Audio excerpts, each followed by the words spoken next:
Welcome to TSET. This is Eshwar Kumar.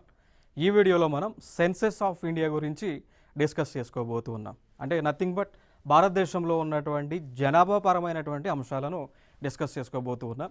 So ఇక్కడ ఈ competitive ఎగ్జామ్లో ఈ సెన్సెస్ ఆఫ్ ఇండియాకి సంబంధించి అట్లీస్ట్ ఒక క్వశ్చన్ అయితే వస్తూ ఉంది. సో నేషనల్ ఎగ్జామ్స్ అయినా స్టేట్ లెవెల్ ఎగ్జామ్స్ అయినా కానీ సెన్సెస్ ఆఫ్ ఇండియా భారతదేశం యొక్క జనాభా లెక్కల నుంచి అట్లీస్ట్ ఒక క్వశ్చన్ అయితే వస్తూ ఉంది. అందుకోసం చాలా ఇంపార్టెంట్ అయినటువంటి టాపిక్, దాన్ని మనం డిస్కస్ చేద్దాం. సో ముందుగా మనం చూసుకున్నట్లయితే ఇప్పుడు భారతదేశంలో ఉన్నటువంటి పాపులేషన్ రీసెంట్గా వచ్చినటువంటి యునైటెడ్ నేషన్స్ యొక్క పాపులేషన్ ఫండ్ ఏదైతే ఉంటుందో, సో వారి యొక్క ఇన్ఫర్మేషన్ ప్రకారం వరల్డ్ పాపులేషన్ డేటా వారు రిపోర్ట్ రిలీజ్ చేయడం జరిగింది 2023లో. సో దాని ప్రకారము భారతదేశం యొక్క పాపులేషన్ ప్రస్తుతం వచ్చేసి 142.86 142,86,00,000 భారతదేశంలో జనాభా ఉన్నది. సో వరల్డ్ పాపులేషన్ రిపోర్ట్ 2023 నివేదిక ప్రకారం విడుదల చేసినటువంటి ఇన్ఫర్మేషన్ ఇదంతా కూడా. సో చైనా యొక్క పాపులేషన్ చూసుకున్నట్లయితే 142.57 అండి. 142,57,00,000 జనాభా చైనా దేశంలో ఉంది. సో ఇక్కడ ఒక అంశం మనం గుర్తుపెట్టుకోవాలి. గతంలో ప్రపంచంలోనే అత్యధిక జనాభా కలిగినటువంటి దేశం ఏది అన్నప్పుడు టక్కన మన ఆన్సర్ చైనా అని చెప్పేవాళ్ళం అండి. చైనా అని చెప్పేవాళ్ళం. బట్ ఇప్పుడు ఈ పాపులేషన్ డేటా ప్రకారం ప్రపంచంలోనే అత్యధిక జనాభా కలిగినటువంటి దేశం ఏది అన్నప్పుడు మన భారతదేశం అని వెంటనే మనం చెప్పాల్సి ఉంటుంది. సో ఫైనల్గా ప్రపంచంలోనే అత్యధిక జనాభా కలిగినటువంటి దేశము భారతదేశము, రెండవ దేశం చైనా. ఓకేనా? సో ఇది మేజర్గా ఉన్నటువంటి ఇంపార్టెంట్ ఇన్ఫర్మేషన్. ఇక్కడ ఇంకొక అంశం, భారతదేశంలో ఉన్నటువంటి పాపులేషన్ అంతా కూడా యూత్ పాపులేషన్. సో ప్రపంచంలోనే ఏ దేశంలో లేనటువంటి యూత్ పాపులేషన్ భారతదేశంలోనే ఉండటం జరిగింది. సో భారతదేశంలోనే వర్కింగ్ ఫోర్స్ ఎక్కువగా ఉన్నారు. సో ఎవరైతే వర్కింగ్ చేసేటువంటి ఏజ్ ఏదైతే ఉంటుందో, సో లైక్ 15 నుంచి 59 వరకు కూడా వర్కింగ్ పాపులేషన్గా మనం చెప్తూ ఉంటాం. సో ఈ వర్కింగ్ పాపులేషన్ ప్రపంచ దేశాల్లో ఏ దేశంలో లేనటువంటి విధంగా భారతదేశంలోనే ఉండటం జరిగింది. ఇది ఒక ఇంపార్టెంట్ ఇన్ఫర్మేషన్. సో ఇంత జనాభా 142.86 కోట్ల పాపులేషన్ కలిగినటువంటి భారతదేశంలో జనాభా లెక్కలు తీయటం అనేటువంటిది ఇది ప్రపంచంలోనే అతిపెద్ద టాస్క్ అండి. ఇంత జనాభా కలిగినటువంటి దేశంలోనే జనాభా లెక్కలు సెన్సెస్ని తీయటము ఇది ఒక అతిపెద్ద టాస్క్గా, ప్రపంచంలోనే అతిపెద్ద టాస్క్గా మనం చెప్పుకోవచ్చు. ఇక దాని తర్వాత మనం తెలుసుకోవాల్సినటువంటి అంశాలు ఏంటి అంటే వరల్డ్ పాపులేషన్ డే గురించి మనం తెలుసుకోవాలి. సో వరల్డ్ పాపులేషన్ డే అంటాం. సో ప్రపంచ జనాభా దినోత్సవం. సో ఈ ప్రపంచ జనాభా దినోత్సవం అనేటువంటిది ఏ రోజున సెలబ్రేట్ చేస్తున్నాము అంటే జూలై 11వ తేదీన సెలబ్రేట్ చేస్తూ ఉన్నాం. సో మొట్టమొదటిసారిగా ఈ వరల్డ్ పాపులేషన్ డేని మనం ఏ రోజున సెలబ్రేట్ చేసాము అంటే 1987లో మొట్టమొదటిగా ఈ ప్రపంచ జనాభా దినోత్సవాన్ని సెలబ్రేట్ చేశాం. దానికి గల కారణం ఏంటి అంటే ఈ రోజున అనగా జూలై 11th 1987న ప్రపంచ జనాభా 5 బిలియన్కి రీచ్ అయింది. సో ప్రపంచ జనాభా 500 కోట్ల మార్కుకి రీచ్ అవ్వడం జరిగింది. సో 5 బిలియన్ పాపులేషన్ ఈ రోజున రీచ్ అయ్యాము కాబట్టి సో ఈ రోజున ప్రతి సంవత్సరం కూడా మనం ప్రపంచ జనాభా దినోత్సవం అన్ని దేశాలలో భారతదేశంలో కూడా సెలబ్రేట్ చేస్తూ ఉన్నాం. ఇది ఒక ఇంపార్టెంట్ ఇన్ఫర్మేషన్ ఇక్కడ. సో ఈ సెన్సెస్ అనేటువంటిది ఏంటి అంటే భారతదేశంలో ఏ రిలీజియన్కి చెందినటువంటి ప్రజలు ఉన్నారు, ఏ ప్రాంతాల్లో ఉంటా ఉన్నారు. సో దీనిలో మేల్ ఎంతమంది, పురుషులు ఎంతమంది, మహిళలు ఎంతమంది, చిల్డ్రన్ పిల్లలు ఎంతమంది ఉన్నారు. సో వీరిలో ఉన్నటువంటి అక్షరాస్యత లిటరసీ అనేటువంటిది ఏ విధంగా ఉంది, వీరిలో ఎంతమంది ఫిజికల్లీ హ్యాండిక్యాప్డ్, వీరు ఎటువంటి హౌసెస్లో వీళ్ళు నివాసం ఉంటా ఉన్నారు, ఎంతమంది ఎంప్లాయీస్ ఉన్నారు, సో అంటే ఎంతమంది వర్కింగ్ ఫోర్స్లో ఉన్నారు అనేటువంటి అంశాలన్నీ కూడా తెలుసుకునేటువంటి కాన్సెప్టే సెన్సస్ కింద వస్తూ ఉంటుందండి. సో జనాభా గణన లేదా జనగణన అని పిలుస్తూ ఉంటారు. సో దీన్ని సెన్సస్ అని అంటారు. సో సెన్సస్ అంటే ఏంటి అంటే భారతదేశంలో ఉన్నటువంటి ప్రజలకు సంబంధించినటువంటి ఇన్ఫర్మేషన్ని తెలుసుకునేటువంటిదే. లైక్ మేల్ ఎంతమంది, ఫిమేల్ ఎంతమంది, చిల్డ్రన్ ఎంతమంది, వారిలో అక్షరాస్యత ఎంతమంది, వారిలో ఎంతమంది పనిచేస్తూ ఉన్నారు, వారు ఎటువంటి హౌసెస్లో ఉంటా ఉన్నారు, వారికి ఎన్ని వెహికల్స్ అనేటువంటివి ఉన్నాయి, వారికి సిలిండర్ ఉందా లేదా, ఎల్పిజి సిలిండర్ ఉందా లేదా అనేటువంటి ఇన్ఫర్మేషన్ తెలుసుకునేటువంటి కాన్సెప్ట్. ఇక దాని తర్వాత మనం చూసుకున్నట్లయితే ఇటీవల అంటే రీసెంట్గా తీసినటువంటి సెన్సస్ అనగా 2011లో తీశారు అండి. సో 2011లో తీసినటువంటి సెన్సస్ అనేటువంటి దానిలో ఈ సంవత్సరంలో సోషియో ఎకనామిక్ సెన్సస్ని తీశారు. సోషియో ఎకనామిక్ కాస్ట్ సెన్సస్ని తీశారు అండి. ఓకేనా. సో సోషియో ఎకనామిక్ కాస్ట్ సెన్సస్ని 2011లో మొట్టమొదటిసారిగా భారతదేశంలో తీయటం జరిగింది. మరి సోషియో ఎకనామిక్ కాస్ట్ సెన్సస్ అనేటువంటిది ఏదైతే మొట్టమొదటిసారిగా భారతదేశంలో తీసి ఉన్నారో అది దేనికి సంబంధించింది అంటే భారతదేశంలో ఏ కమ్యూనిటీ వారు ఎంత మేర ఉన్నారు, ఏ కులాల వారు, ఏ మతాల వారు ఎంత మేర ఉన్నారు, ఏ ప్రాంతాల్లో ఉన్నారు అనేటువంటి ఇన్ఫర్మేషన్ తెలుసుకునేది. బట్ కాకపోతే కేంద్ర ప్రభుత్వం ఈ రిపోర్ట్ని, ఈ సోషియో ఎకనామిక్ కాస్ట్ సెన్సస్ 2011 రిపోర్ట్ని అయితే బయట పెట్టలేదు. కారణం ఏంటి అంటే ఈ రిపోర్ట్ అనేటువంటిది పబ్లిక్ డొమైన్లో పెడితే సో దానివల్ల కొన్ని ఇష్యూస్ అనేటువంటి ప్రజల్లో వస్తాయి కాబట్టి ఈ రిలీజియన్ డిఫరెన్సెస్ అనేటువంటివి, కాస్ట్ డిఫరెన్సెస్ అనేటువంటివి ప్రజల్లో వస్తాయనేటువంటి ఉద్దేశంతో ఈ రిపోర్ట్ని బయటకు పెట్టలేదు. బట్ గవర్నమెంట్ ఆ రిపోర్ట్ని తన పర్సనల్ కోసం అంటే లైక్ స్కీమ్స్ ఇంప్లిమెంట్ చేయడానికి, పాలసీని చేయడానికి ఆ రిపోర్ట్ని యూజ్ చేస్తూ ఉన్నారు. ఇది ఒక ఇంపార్టెంట్ అంశం. నెక్స్ట్ అంశం, మరి సెన్సస్ అనేటువంటిది ఏ చట్టం ప్రకారం భారతదేశంలో నిర్వహిస్తున్నారు అంటే ఒక చట్టం ఉంటుంది, దాన్నే సెన్సస్ యాక్ట్ 1948 అంటారండి. సో దాన్ని జనాభా గణన చట్టం 1948 అని పిలుస్తూ ఉంటారు. ఇదొక అంశం. నెక్స్ట్, ఈ సెన్సస్ని తీసుకునేటువంటి సంస్థ మంత్రిత్వ శాఖ ఏది? Very important previous year question కూడా. సో ఏ మంత్రిత్వ శాఖ అంటే మినిస్ట్రీ ఆఫ్ హోమ్ అఫైర్స్ అండి. సో కేంద్ర హోం శాఖ ఏదైతే ఉందో సో వీరు భారతదేశంలో జనగణన చేసేటువంటి కార్యక్రమాన్ని బాధ్యతగా తీసుకుంటారు. సో మినిస్ట్రీ ఆఫ్ హోమ్ అఫైర్స్లోనే ఒక ఆఫీస్ ఉంటుంది, దాన్నే office of the register general అంటాం. Office of the register general అంటాం. సో వారే పూర్తి బాధ్యతలను తీసుకుంటూ ఉంటారు. సో ఫైనల్గా ఈ సెన్సస్ అనేటువంటిది మినిస్ట్రీ ఆఫ్ హోమ్ అఫైర్స్ పరిధిలో ఉంటా ఉంది. నెక్స్ట్ అంశం, ఈ సెన్సస్కి సంబంధించినటువంటి హిస్టరీ మనం ఒక్కసారి చూసుకున్నట్లయితే ఇక్కడ ఈ జనగణన సంబంధించి మొట్టమొదటిసారిగా 1830లో హెన్రీ వాల్టర్ అనేటువంటి ఆయన భారతదేశంలో ఈ సెన్సస్ని తీశారు అండి. సో ఇయర్ చూడండి, 1830లో హెన్రీ వాల్టర్ అనేటువంటి ఒక వ్యక్తి ఈ సెన్సస్ని నిర్వహించడం జరిగింది. సో ఏ ప్లేస్లో? ఢాకాలో అండి. సో ఏ ప్లేస్ అన్నప్పుడు ఇక్కడ ఢాకాలో నిర్వహించడం జరిగింది. సో ఢాకా అనేటువంటి ప్లేస్ మనకి ప్రస్తుతము బంగ్లాదేశ్ దేశంలో ఉన్నటువంటి ప్రాంతం. సో 1830 అన్నాము అంటే బంగ్లాదేశ్ కూడా గతంలో భారతదేశంలో కలిసి ఉన్నటువంటి టైం 1830లో. సో ఆ టైంలోనే ఢాకాలో ఫస్ట్ సెన్సస్ని నిర్వహించారు 1830లో హెన్రీ వాల్టర్ అనేటువంటి వ్యక్తి. సో అందుకోసం ఆయనని ఏమని పిలుస్తాము అంటే భారత జనాభా గణన పితామహుడిగా పిలుస్తూ ఉంటాం. Like who is the father of Indian census అన్నప్పుడు ఆన్సర్ వచ్చేసి హెన్రీ వాల్టర్. మొట్టమొదటిసారిగా ఢాకాలో చేశారు. ఢాకా ఇప్పుడు ప్రెసెంట్ బంగ్లాదేశ్లో ఉంది. గతంలో ఇదంతా కూడా అఖండ భారతంలో భాగమైనటువంటి ప్రాంతం.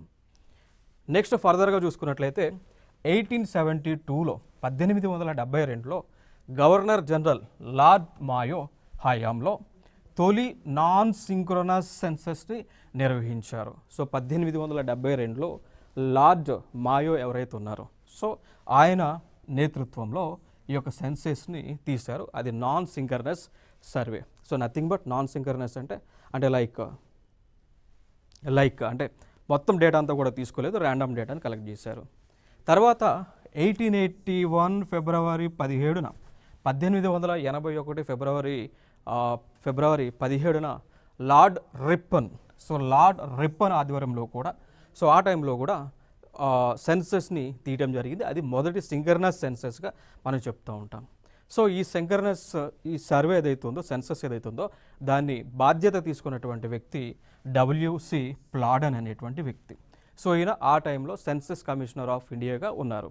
సో భారతదేశంలో మొట్టమొదటి సింక్రనస్ సర్వే లేదా సింక్రనస్ సెన్సస్ తీసిన సమయంలో సెన్సస్ కమిషనర్ ఆఫ్ ఇండియాగా ఎవరు ఉన్నారు అంటే డబ్ల్యూసి ప్లాడిన్ అనేటువంటి వ్యక్తి అయితే ఉన్నారు. సో దీనికి మొత్తం ఏర్పాటు చేసింది లార్డ్ రిప్పన్ అనేటువంటి ఒక వ్యక్తి 1881లో మొట్టమొదటి సర్వేగా చెప్పుకోవచ్చు. ఇక అక్కడి నుంచి మొదలు పెట్టుకొని ప్రతి 10 సంవత్సరాలకు ఒకసారి సెన్సస్ అనేటువంటిది తీస్తూ ఉన్నారు. సో ప్రతి 10 సంవత్సరాలకు. సో సెన్సస్ అనేటువంటిది ఎన్ని సంవత్సరాలకు తీస్తూ ఉంటారు అంటే ప్రతి 10 సంవత్సరాలకు సెన్సస్ని తీస్తూ ఉంటుంది కేంద్ర ప్రభుత్వం, మినిస్ట్రీ ఆఫ్ హోమ్ అఫైర్స్. ఇది very important question, previous year question కూడా. ఎన్ని సంవత్సరాలకు జనాభా గణన భారతదేశంలో జరుగుతుంది అన్నప్పుడు ప్రతి 10 సంవత్సరాలకు జరుగుతూ ఉంది. ఓకేనా. సో దాని తర్వాత మనం చూసుకున్నట్లయితే సో అక్కడ మనం ఏదైతే ఇప్పుడు మనం చూసుకొని ఉన్నామో ఇక్కడ 1881లో తీసామని, సో అక్కడి నుంచి కూడా సెన్సస్ అనేటువంటిది జరుగుతూ ఉంది. ఇక దాని తర్వాత భారతదేశానికి స్వతంత్రం వచ్చిన తర్వాత కూడా సెన్సస్ని తీశారు. అప్పుడు 1951 ఫిబ్రవరి 9న సెన్సస్ని అప్పుడు తీశారు. సో స్వతంత్రం వచ్చిన తర్వాత సెన్సస్ని తీశారు. సో స్వతంత్రం వచ్చిన తర్వాత మొట్టమొదటి సెన్సస్ వచ్చేసి 1951లో తీయటం జరిగింది. సో అప్పుడు బ్రిటిష్ వాళ్ళ టైం నుంచి మనం చూసుకున్నట్లయితే 1881లో బ్రిటిష్ వాళ్ళు లార్డ్ రిప్పన్ ఉన్నటువంటి సమయం నుంచి కూడా సెన్సస్ని తీశారు అండి. దాని తర్వాత మనం చూసుకున్నట్లయితే ఇటీవల సెన్సస్కి సంబంధించినటువంటి అంశాలు 2011లో సెన్సస్ని తీయటం జరిగింది. 2011లో సెన్సస్ని తీశారు. సో దానికి సెన్సస్ కమిషనర్గా లేక సెన్సస్ యొక్క రిజిస్టర్ జనరల్ లేదా సెన్సస్ కమిషనర్గా ఎవరు ఉన్నారన్నప్పుడు సీఎం చంద్రమౌళి. ఇది very important, previous year question కూడా ఇది. సో 2011 యొక్క సెన్సస్ కమిషనర్ లేదా రిజిస్టర్ జనరల్ ఎవరు ఉన్నప్పుడు సీఎం చంద్రమౌళి 2011లో. ఇక దాని తర్వాత మనం చూసుకున్నట్లయితే ఇంకొక అంశం ఏంటి అంటే ఈ 2011లో సెన్సస్ ఏదైతే తీశారో దాని యొక్క నినాదం ఉంటుంది, దాని యొక్క మోటో ఉంటుంది. దాన్నే మనం అంటాము our census is our future అని. ఓకేనా. సో 2011 సెన్సస్ యొక్క మోటో లేదు అంటే థీమ్ అంటాం, లేదంటే మోటో అంటాం. సో అదే our census is our future అనేటువంటి మోటోతో మనం పిలుస్తూ ఉంటాం. వెరీ ఇంపార్టెంట్ ఇది కూడా. సో దీన్ని తెలుగులో మనం ఏమంటాము, మన జనాభా గణన మన భవిష్యత్తు. నెక్స్ట్ ఫర్దర్గా చూసుకున్నట్లయితే 1872 నుంచి చూస్తే కనుక, సో 1872లో ఆ టైంలో లార్డ్ మాయో ఉన్నప్పుడు తీశారు కదా సర్వే. లార్డ్ మాయో ఉన్నప్పుడు సర్వే తీశారు కదా 1872లో. సో అప్పటి నుంచి 2011 వరకు క్యాలిక్యులేట్ చేస్తే ఇది 15వ జనాభా గణన అవుతుంది. స్వతంత్రం వచ్చిన తర్వాత అనగా ఇప్పుడు 1951లో, సో 1951లో సర్వే తీశారు కదా, అది 61, 71, 81, 91, 2001, 2011. సో 2011లో తీశారు అండి. సో 2011తో కంపేర్ చేస్తే ఇది 7వ సర్వే, 7th సర్వే అవుతూ ఉంది. ఓకేనా. సో ఇంకొక అంశం ఏంటి అంటే ఈ సర్వే ఏదైతే నిర్వహించారో ఇది అతిపెద్ద సర్వే. ఇప్పుడు ఎట్లా అన్నా కానీ ఇప్పుడు ఫర్ ఎగ్జాంపుల్ భారతదేశంలో పాపులేషన్ గణనీయంగా పెరుగుతూ వస్తుంది. అంటే ఏ టైంలో తీసినా కానీ ఆ సర్వే అతిపెద్ద సర్వేనే అవుతుంది. దాంతోపాటు ప్రపంచంలో కూడా అతిపెద్ద సర్వేనే అవుతుంది. కారణం ఏంటి అంటే ప్రపంచంలోనే హైయెస్ట్ పాపులేషన్ ఉన్నటువంటి దేశం కూడా భారతదేశమే కాబట్టి సో ప్రపంచవ్యాప్తంగా కూడా అతిపెద్ద సర్వే మన భారతదేశంలోనే జరుగుతూ ఉంది. నెక్స్ట్ దాని తర్వాత చూసుకున్నట్లయితే మరి 2011 సెన్సస్ ప్రకారము భారతదేశంలో ఉన్నటువంటి జనాభా చూసుకున్నట్లయితే 121 బిలియన్ అంటాం. సో దీన్నే 121 క్రోర్స్గా మనం చెప్తాము అండి. 121 కోట్ల. దేని ప్రకారము 2011 యొక్క జనగణన ప్రకారము భారతదేశం యొక్క జనాభా 121 కోట్లు. రీసెంట్ టైమ్స్లో యాక్చువల్గా ఇక్కడ ఏంటి అంటే ఇప్పుడు 2011లో సెన్సస్ తీశారు. నెక్స్ట్ సెన్సస్ ఎప్పుడు తీయాలి, 2021లో నెక్స్ట్ జనాభా గణన చేయాలి. బట్ ఇదే టైంలో కరోనా అనేటువంటి ఒక మహమ్మారి ఏదైతే ఉందో అది రావటం వలన 2021 సెన్సస్ని కేంద్ర ప్రభుత్వం తీయలేదు, ఇప్పటికీ కూడా తీయలేదు. మేబీ ఫ్యూచర్లో ఇంకో 1 or 2 ఇయర్స్లో సెన్సస్ తీయొచ్చేమో. ఓకేనా. 2021 సెన్సస్ తీయలేదు, ఇప్పటివరకు తీయలేదు. తీస్తే మనం దీని గురించి డిస్కస్ చేసేవాళ్ళం. ఇది లేదు కాబట్టి 2011 సెన్సస్ మాత్రమే మనం డిస్కస్ చేస్తూ ఉన్నాం. సో అదే వెరీ ఇంపార్టెంట్, దానిపైన ఎగ్జామ్స్లో క్వశ్చన్స్ వస్తూ ఉన్నాయి. నెక్స్ట్ అంశం ఇక్కడ ఇంకొక అంశం మనం గుర్తుపెట్టుకోవాలి. భారతదేశంలో జనాభా 121 కోట్లు ఉంది అన్నాము.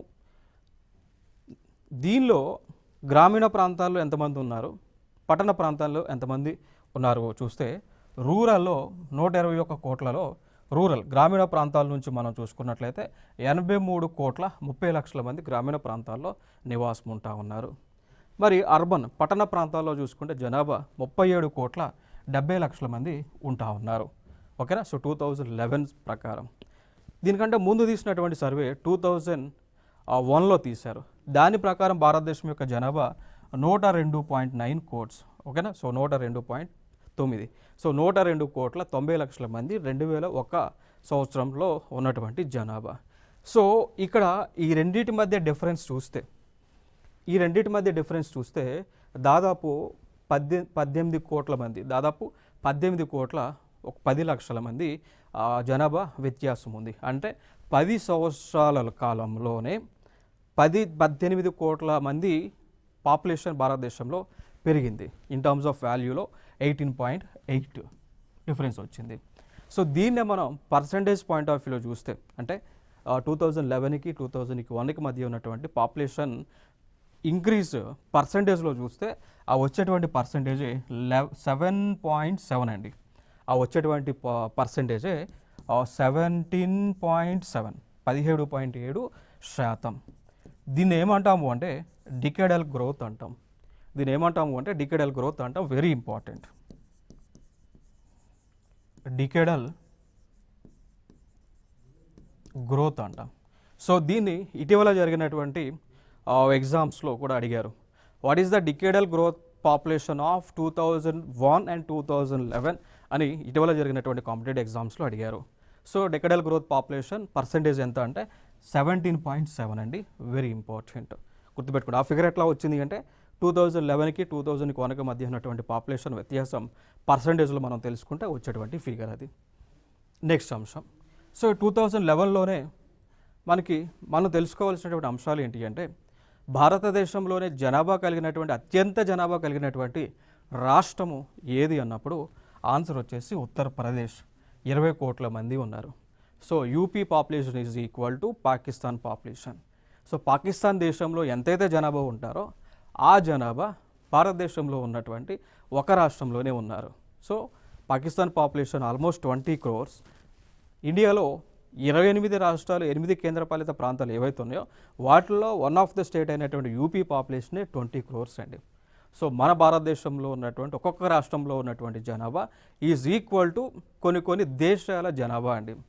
ఒక హైదరాబాద్లో ఉన్నటువంటి పాపులేషన్ తీసుకుంటే ఓన్లీ కేవలం హైదరాబాద్ జిల్లాలో ఉన్న పాపులేషన్ ఈజ్ ఈక్వల్ టు క్రోషియా దేశంలో ఉన్నటువంటి పాపులేషన్.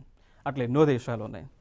సో ఒక ప్రాంతంలో ఉన్నటువంటి పాపులేషన్ భారతదేశంలో అది ఒక దేశంతో సమానం అన్నట్టు మిగిలినటువంటి దేశాల్లో కంపేర్ చేస్తే. నెక్స్ట్ మహారాష్ట్ర సెకండ్ ప్లేస్లో ఉంది 11 కోట్లతో. థర్డ్ ప్లేస్లో బీహార్ 10 కోట్ల పాపులేషన్ ఉంది. సో అత్యధిక జనాభా కలిగినటువంటి రాష్ట్రాలు మొట్టమొదటిది యూపీ అవగా, 2 మహారాష్ట్ర, 3 బీహార్. తర్వాత మోస్ట్ పాపులస్ యూనియన్ టెరిటరీ అంటాం. సో అత్యధిక జనాభా కలిగినటువంటి కేంద్రపాలిత ప్రాంతం ఏది అన్నప్పుడు ఢిల్లీ అండి. తెలుసు కదా, ఢిల్లీ అనేటువంటిది కేంద్రపాలిత ప్రాంతం. లెఫ్టినెంట్ గవర్నర్ ద్వారా అడ్మిన్ అవుతూ ఉంది. దాంతోపాటు ఢిల్లీకి చీఫ్ మినిస్టర్ కూడా ఉన్నారు. ఓకే. సో ఢిల్లీ యొక్క పాపులేషన్ 1.67 crore అయితే ఉంది. దాని తర్వాత అత్యల్ప జనాభా కలిగినటువంటి రాష్ట్ర జాబితాలో సో ఉన్నది అతి తక్కువ పాపులేషన్ ఉంది సిక్కింకి, 6 లక్షల మంది మాత్రమే ఉన్నారు. సో మిజోరాంకి 10 లక్షల మంది సెకండ్ అన్నారు. సో కింద నుంచి సెకండ్ ప్లేస్లో ఉంది. దాని తర్వాత అతి తక్కువ జనాభా కలిగినటువంటి కేంద్రపాలిత ప్రాంతం ఏది అంటే ఆన్సర్ వచ్చి లక్షద్వీప్ అండి. సో లక్షద్వీప్. సో 64,000 మంది నివాసం ఉంటా ఉన్నారు ఈ కేంద్రపాలిత ప్రాంతంలో. సో అతి చిన్నది, అతి తక్కువ జనాభా కలిగినటువంటిది, టూరిజానికి హై డెవలప్మెంట్ ఉన్నటువంటి ఏరియా. సో పర్యాటక రంగానికి ఎక్కువ పొటెన్షియల్ గ్రోత్ ఉన్నటువంటి ప్రాంతమే లక్షద్వీప్ అనేటువంటి కేంద్రపాలిత ప్రాంతం. నెక్స్ట్ అంశం. సో పాపులేషన్ డెన్సిటీ అంటాం. So population density. సో భారతదేశం యొక్క ప్రస్తుత జనసాంద్రత ఎంత అన్నప్పుడు ఆన్సర్ 382 అండి. అంటే 382 ప్రతి స్క్వేర్ కిలోమీటర్ ఏరియాకి. ఓకేనా. సో ప్రతి స్క్వేర్ కిలోమీటర్ ఏరియాకి భారతదేశంలో 382 మంది ఉన్నారు. ఓకేనా. సో భారతదేశంలో 382 మంది ఆన్ యావరేజ్గా ప్రతి స్క్వేర్ కిలోమీటర్ ఏరియాకి ఉన్నారు. ఇక దాని తర్వాత చూసుకున్నట్లయితే ఈ పాపులేషన్ డెన్సిటీ, దాన్నే జనసాంద్రత అంటాం. సో ఈ జనసాంద్రత ఏదైతే మనం మాట్లాడుతూ ఉన్నామో, సో దీనిలో అత్యధికంగా జనసాంద్రత కలిగినటువంటి రాష్ట్రము బీహార్ రాష్ట్రం. సో అత్యధిక జనసాంద్రత కలిగినటువంటి రాష్ట్రం ఏది అంటే బీహార్. పాపులేషన్ ఎక్కువ ఉన్నటువంటి రాష్ట్రము యూపీ, జనసాంద్రత ఎక్కువ ఉన్నటువంటి పాపులేషన్ బీహార్ అండి. సో బీహార్ రాష్ట్రంలో ప్రతి స్క్వేర్ కిలోమీటర్ ఏరియాకి 1106 మంది ఉంటున్నారు. ప్రతి స్క్వేర్ కిలోమీటర్ ఏరియాకి 1106 మంది ఉంటున్నారు. దాని తర్వాత స్థానంలో వెస్ట్ బెంగాల్ ఉంది. సో వెస్ట్ బెంగాల్లో 1028 మంది ఉంటున్నారు. దాని తర్వాత భారతదేశంలోనే అతి తక్కువ జనసాంద్రత కలిగినటువంటి రాష్ట్రం ఏది అన్నప్పుడు ఆన్సర్ వచ్చి అరుణాచల్ ప్రదేశ్. సో ప్రతి స్క్వేర్ కిలోమీటర్ ఏరియాకి 17 మంది ఉన్నారు. సో మిజోరాము 52. నెక్స్ట్ కేంద్రపాలిత ప్రాంతాల్లో చూసుకుంటే భారతదేశంలోనే అతి ఎక్కువ జనాభా కలిగినటువంటి కేంద్రపాలిత ప్రాంతం వచ్చేసి ఢిల్లీ. సో ప్రతి స్క్వేర్ కిలోమీటర్ ఏరియాకి 11,320 మంది ఉన్నారు. సో అత్యధిక కేంద్రపాలిత జనాభా కలిగినటువంటి ప్రాంతము ఢిల్లీనే. డెన్సిటీలు కూడా పాపులేషన్ జనసాంద్రతలో కూడా మనకి అత్యధికంగా ఉన్నటువంటిది ఢిల్లీ అండి. ఓకే. నెక్స్ట్ యూనియన్ టెరిటరీస్లో చూసుకుంటే లోయెస్ట్ డెన్సిటీ ఉన్నటువంటి కేంద్రపాలిత ప్రాంతం వచ్చేసి అండమాన్ అండ్ నికోబార్. ఇక్కడ మనకు వ్యత్యాసాలు ఏంటి అంటే, ముందు చూసిన దాంట్లో లక్షద్వీప్ అనేటువంటిది తక్కువ పాపులేషన్ ఉంది. పాపులేషన్ డెన్సిటీ పరంగా తక్కువ ఉన్నది అండమాన్ అండ్ నికోబార్. ఇక్కడ హైయెస్ట్ డెన్సిటీ, పాపులేషన్ పరంగా హైయెస్ట్ డెన్సిటీ చూస్తేనేమో ఇక్కడ ఢిల్లీ ఉంది, ముందుది కూడా ఢిల్లీనే ఉంది. ఇక్కడ మాత్రం లోయెస్ట్ డెన్సిటీ ఇక్కడ అరుణాచల్ ప్రదేశ్ ఉంటే, పాపులేషన్లో చూసుకుంటే సిక్కిం ఉంటుంది. ఇక్కడ హైయెస్ట్ డెన్సిటీ పాపులేషన్ బీహార్ ఉంటే అక్కడ యూపీ ఉంటుంది. సో ఈ వ్యత్యాసాలు అనేటువంటివి చూడండి. ఇంక ఇక్కడ సెక్స్ రేషియో గురించి మాట్లాడదాం. సో దాన్ని లింగ నిష్పత్తి అంటాం. సో ఈ సెక్స్ రేషియో అనేటువంటిది ఎట్లా క్యాలిక్యులేట్ చేస్తారు అంటే, భారతదేశంలో ఉన్నటువంటి జనాభాలో ప్రతి 1000 మంది పురుషులకి ఎంతమంది ఫిమేల్స్ ఉన్నారు, ఎంతమంది మహిళలు ఉన్నారు అనేటువంటిదే సెక్స్ రేషియో అనమాట. సో ప్రతి 1000 మంది పురుషుల జనాభాకి ఎంతమంది మహిళలు ఉన్నారు అని క్యాలిక్యులేట్ చేసేదే సెక్స్ రేషియో. దాన్ని లింగ నిష్పత్తిగా పిలుస్తూ ఉంటాం. సో భారతదేశంలో 2011 యొక్క సెన్సస్ ప్రకారం ఏంటి అంటే, ప్రతి 1000 మంది పురుషులకు ఉన్నటువంటి జనాభా చూసుకున్నట్లయితే 943 అండి. సో ప్రతి 1000 మంది పురుషులకు 943 మహిళలు మాత్రమే ఉన్నారు. అంటే స్కేర్సిటీ, దాదాపు భారతదేశంలో 57 మహిళల యొక్క స్కేర్సిటీ ఉంది. ఓకేనా. సో చూడండి ఇక్కడ. సో దీని ప్రకారం ఇంకొక అంశం ఏంటి అంటే, ఇక్కడ మరి ఏ రాష్ట్రాలలో ఎక్కువ సెక్స్ రేషియో ఉంది అంటే, పురుషుల కంటే మహిళలు ఏ రాష్ట్రాల్లో ఎక్కువగా ఉన్నారు అంటే కేరళ రాష్ట్రంలో. సో కేరళ రాష్ట్రంలో 1000 మంది పురుషులకి గాను 1084 ఫిమేల్స్ ఉన్నారు. సో ఇది హైయెస్ట్, ఇక్కడ ఎక్కువగా ఉంది. దాని తర్వాత స్థానంలో తమిళనాడులో ప్రతి 1000 మంది పురుషులకు 996 మహిళలు ఉన్నారు. ఇండియా పరంగా ఇండియా పరంగా చూసుకున్నట్లయితే 943 ఇక్కడ ఇండియాలో ఉన్నారు. బట్ ఇక్కడ కేరళలో 1084 ఉన్నారు, తమిళనాడులో 996 మహిళలు ప్రతి 1000 మంది పురుషులకు ఉన్నారు. అతి తక్కువగా ఉన్నటువంటి ప్రాంతాలు మనం చూసుకున్నట్లయితే ఇక్కడ హర్యానా ఉంటుంది. సో హర్యానాలో లీస్ట్ పాపులేషన్ ఉంది, 879 అండి. సో హర్యానా రాష్ట్రంలో అతి తక్కువ సెక్స్ రేషియో రికార్డ్ అవ్వడం జరిగింది. హర్యానాలో అతి తక్కువ సెక్స్ రేషియో, అది కూడా 879 1000 మంది పురుషులకు ఉన్నారు. దీనికి గల కారణాలు కూడా చాలా ఉన్నాయి. ఈ హర్యానా రాష్ట్రంలో ఆడపిల్లలు పుడితే ఆడపిల్లలను పుట్టినటువంటి టైంలోనే చంపేస్తూ ఉన్నారు. దాంతోపాటు హాస్పిటల్స్లో ఈ యొక్క లింగ నిర్ధారణ టెస్టులు చేస్తూ ఉన్నారు. చేసి ఆ 3వ నెలలోనే 4వ నెల 3వ నెలలోనే బిడ్డ బేబీనా లేకపోతే గర్ల్ అని తెలుసుకొని, ఒకవేళ గర్ల్ అయితే ఆ శిశువుని చంపేస్తూ ఉన్నారు హర్యానా రాష్ట్రంలో. సో అందుకోసమే హర్యానా రాష్ట్రంలో ఈ విధంగా సెక్స్ రేషియో అనేటువంటిది ఉంది. సో అందుకోసం హర్యానా రాష్ట్రం ప్రభుత్వము కట్టుదిట్టమైనటువంటి చర్యలు తీసుకొని సో ఇక్కడ ఈ రాష్ట్రంలోనే ఈ హర్యానాలోనే ఈ యొక్క ఫిమేల్ కౌంట్ పెంచడానికి, ఫిమేల్ యొక్క పాపులేషన్ పెంచడానికి అనేక కార్యక్రమాలను అమలు చేస్తూ ఉన్నారు. ఫర్ ఎగ్జాంపుల్గా తీసుకుంటే బేటీ బచావో బేటీ పడావో, బేటీ బచావో బేటీ పడావో అనేటువంటి పథకాన్ని కూడా మొట్టమొదటిసారిగా భారతదేశంలోనే హర్యానా రాష్ట్రంలో ప్రారంభించారు. దానికి ముఖ్య ఉద్దేశం ఏంటి అంటే ఈ హర్యానా రాష్ట్రంలో ఆడపిల్లల యొక్క మరణాల రేటుని తగ్గించేటువంటి ఒక ఉద్దేశం. దాంతోపాటు ఇదే రాష్ట్రంలో మహిళలకు, ఆడపిల్లలకు ప్రతి నెల కూడా 1000 రూపాయలు ప్రభుత్వము ఇస్తూ ఉన్నది. సో ఇది ఇంపార్టెంట్ అంశం. ఇక్కడ నెక్స్ట్ అంశంగా చూసుకున్నట్లయితే లోయెస్ట్ సెక్స్ రేషియో ఉన్నటువంటి ప్రాంతం చూసుకున్నట్లయితే ఇక్కడ లోయెస్ట్ సెక్స్ రేషియో ఉన్నటువంటి ప్రాంతం మనం చూసుకున్నట్లయితే దామన్ అండ్ డూయూ అండి. సో దీనిలో 618 ఉంటుంది.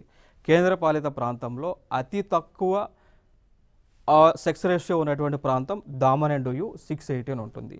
అతి ఎక్కువ పాపులేషన్ సెక్స్ రేషియోలో పాపులేషన్ ఉన్నటువంటి ప్రాంతం వచ్చేసి పుదుచేరి 1037 ఉంటుంది. నెక్స్ట్ అంశం చూసుకున్నట్లయితే ఇక్కడ భారతదేశంలో ఉన్నటువంటి జనాభా ఎస్సీ ఎస్టీ జనాభా చూసుకున్నట్లయితే భారతదేశంలో ఎస్సీల యొక్క శాతం మనం చూస్తే 16.6%గా ఉంటా ఉంది. ఎస్టీ ఒక పాపులేషన్ భారతదేశంలో చూస్తే 8.6% ఉంటా ఉంది. ఇంకొక అంశం ఇక్కడ భారతదేశంలోనే ఎస్సీ జనాభా అత్యధికంగా కలిగినటువంటి రాష్ట్రంగా యూపీ నిలుస్తూ ఉంది. సో ఇది ఒక ప్రీవియస్ ఇయర్ క్వశ్చన్ కూడా, గతంలో కూడా దీనిపైన అడిగారు క్వశ్చన్, గతంలో కూడా దీనిపైన క్వశ్చన్ రావటం జరిగింది. సో భారతదేశంలోనే ఏ రాష్ట్రంలో అత్యధికంగా ఎస్సీ జనాభా కలిగి ఉంది? సో ఏ రాష్ట్రం అన్నప్పుడు ఉత్తరప్రదేశ్లోనే. కారణం అంటే యూపీలో కూడా హైయెస్ట్ పాపులేషన్ ఉంది కాబట్టి సో ఎస్సీ జనాభా కూడా ఆటోమేటిక్గా ఎక్కువగానే ఉంది. దాని తర్వాత హైయెస్ట్ ఎస్టీ పాపులేషన్ కలిగినటువంటి రాష్ట్రము మధ్యప్రదేశ్ అయితే ఉంది, మధ్యప్రదేశ్ అండి. దాని తర్వాత కేంద్రపాలిత ప్రాంతంలో చూసుకుంటే హైయెస్ట్ ఎస్సీ పాపులేషన్ కలిగినటువంటి కేంద్రపాలిత ప్రాంతంగా ఢిల్లీ అయితే ఉంది. దాని తర్వాత హైయెస్ట్ ఎస్టీ పాపులేషన్ కలిగినటువంటి ప్రాంతంగా లక్షద్వీప్ అయితే కేంద్రపాలిత ప్రాంతాల్లో ఉంది అండి. సో ఇవంతా కూడా ఫ్యాక్చువల్ ఇన్ఫర్మేషన్ ఇక్కడ.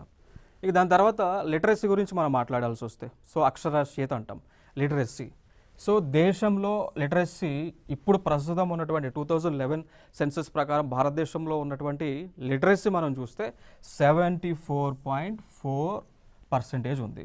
సో ఇంచుమించుగా ఈజ్ అప్రాక్సిమేట్గా 75% భారతదేశంలో పాపులేషన్ అయితే ఉంది. సో 74.4 అప్రాక్సిమేట్గా 75%.